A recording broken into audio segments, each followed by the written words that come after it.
we can return to Plan A in England and allow Plan B regulations to expire. As a result, from the start of Thursday next week, mandatory certification will end.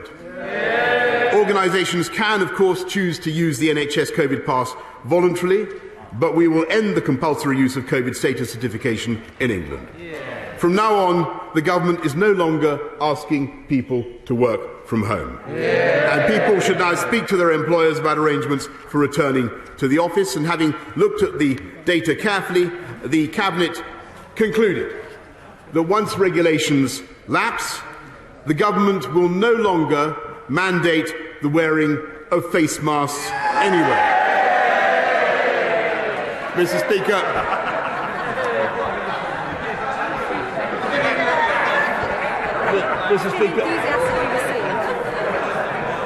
Mr. Speaker, from tomorrow we will no longer require face masks in classrooms, and the Department for Education will shortly remove national guidance on their use in communal areas. In the country at large, we will continue to suggest the use of face coverings in enclosed or crowded spaces, particularly when you come into contact with people you don't normally meet, but we will trust the judgment of the British people and no longer criminalise anyone who chooses not to wear one. The government will also ease restrictions further on visits to care homes, and my right honourable friend, the Secretary of State for Health and Social Care, will set out plans in the coming days. Mr. Speaker, as we return to Plan A, the House will know that some measures still remain, including those on self-isolation. So that's the news from over across the pond. Osiris here, stuck in the middle. What are the next steps for the U.S.? We have our government here broken down at the state level. So there are some federal stuff going on, but a lot of these mandates and edicts are from the mayor and governor level. That's Prime Minister Boris Johnson saying we're done. It's over.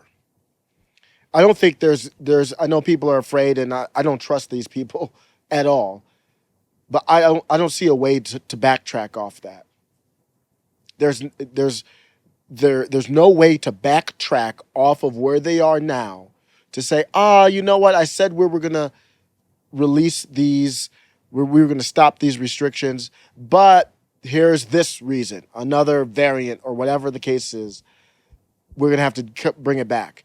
That's just not a tenable political position for Boris Johnson overseas. I don't know why this is happening. Some people were posting about a UK police major investigation into corporate crimes and threats to public health in the United Kingdom. I don't know if that's it. I don't know if he's trying to save himself politically, but you heard the jubilation like little kids when he said, no more masks over there. And I'm not making any determination here. I'm just saying what he said and their reaction to it.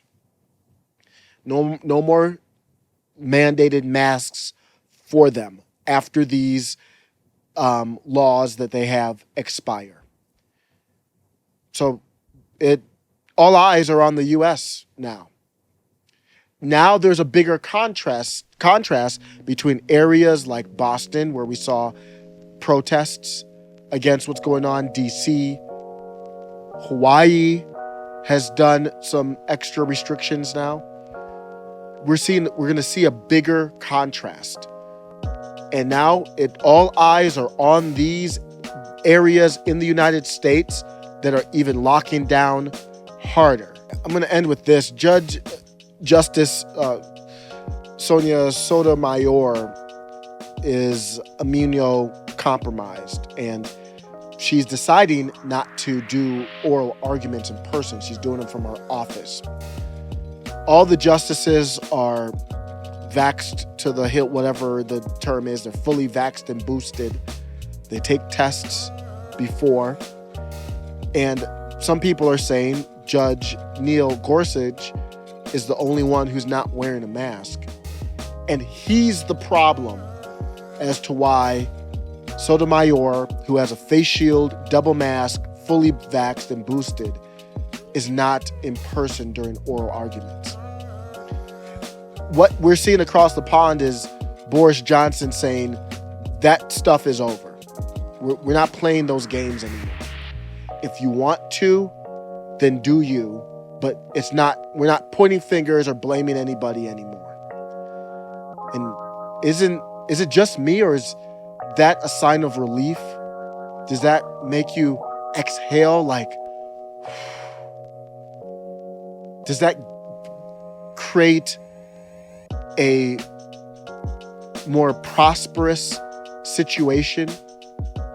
Does that create a better country? It's time to look at what's happening in the UK, make the arguments here, and move on. Let me know what you think. Take care.